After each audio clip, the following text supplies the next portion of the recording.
كم مجدا سطرنا على صفحاته. السلام عليكم. شخصيتنا لليوم كان علاماً وفقيه، نشأ وتربى داخل أسرة دينية تعيش مع العلم والقرآن والسنة النبوية الشريفة. كان والده العلامة الفقيه الشيخ أحمد عمر، المشهود له بالزهد والورع والوسطية. والده كان دعي لتولي منصب القضاء مرتين أيام الاستعمار الإيطالي، ولكنه رفض. كان والده يعلمه القرآن والمبادئ الشرعية واللغة والأدب وغيرها. توفيت والدته عندما بلغ العاشرة، وتركته مع 7 من الإخوة والأخوات. ثم توفي والده في عام 1924، وأصبح يتيم الأم والأب. نحن نتحدث عن فضيلة الشيخ إبراهيم المختار ابن الشيخ أحمد عمر، الذي ولد في عام 1909 بقرية كندد القريبة من إيرافلي. أكثر ما اشتهر به الشيخ هو أنه كان مفتي إريتريا الأول، وخصه الإريتريون بهذا اللقب.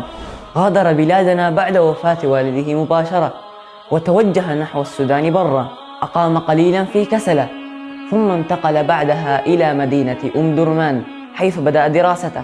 اجتهد في معهد درمان لتحصيل العلوم الشرعية وغيرها، لكن كان قلبه معلقا بالأزهر الشريف، فغادر السودان وانتقل إلى مصر، حيث نزل إلى مدينة القاهرة ودخل الأزهر الشريف. تتلمذ على يد الإمام الأكبر الشيخ محمد أبي الفضل الجيزاوي رحمه الله تعالى. وأول ما أقام كان في رواق الجبرتة، والذي كان يعرف برواق الزيالع، والذي كان مخصص للأزهريين من إريتريا وإثيوبيا، وله وقف خاص به.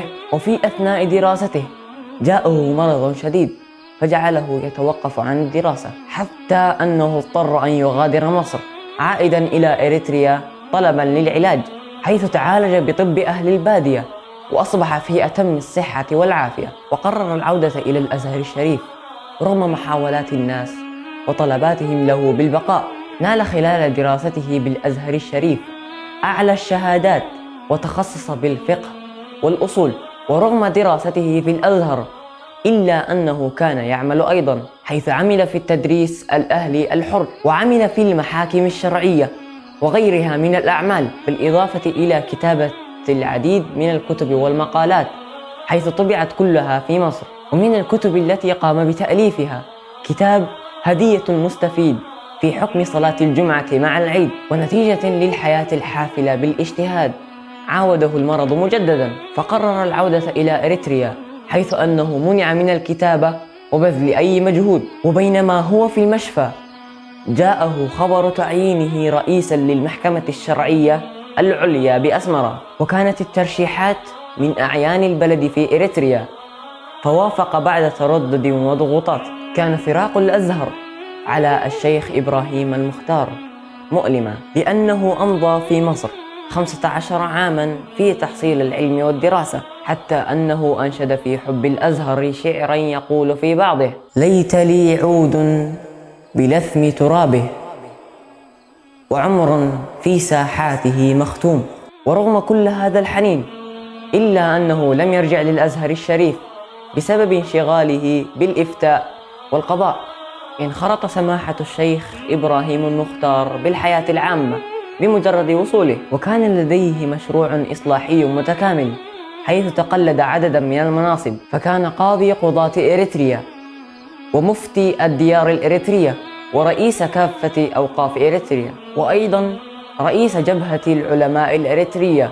وكان أول من تقلد كل هذه المناصب، فقد أسس المدارس والمعاهد والمساجد، ونظم الأوقاف والمكتبات.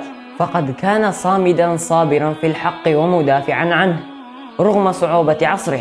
وبعد حياة حافلة وعطاء منقطع النظير، دخل الشيخ إبراهيم المختار إلى المستشفى، ظل يعالج فيها حتى توفي في مساء الأربعاء في يوم 25 من يونيو سنة 69، ففاضت روحه الطاهرة، ودفن عند مقبرة حزحز بأسمرة بحضور الناس من شتى أنحاء إريتريا. وبعد وفاته كان الحزن قد ملأ إريتريا كلها، ولكن الأكثر تأثرا كان العلماء، فكان لهم نعم المربي ونعم الأب، وثقوا به وأحبوه ونهلوا من علمه، فانهالت كلمات الرثاء شعرا ونثرا من العلماء والشعراء والأدباء والمثقفين. لكن نتوقف عند كلمات الشيخ محمد صالح حامد، حيث قال: لا عمرك ما الرزية فقد مال، ولا فرس يموت ولا بعير،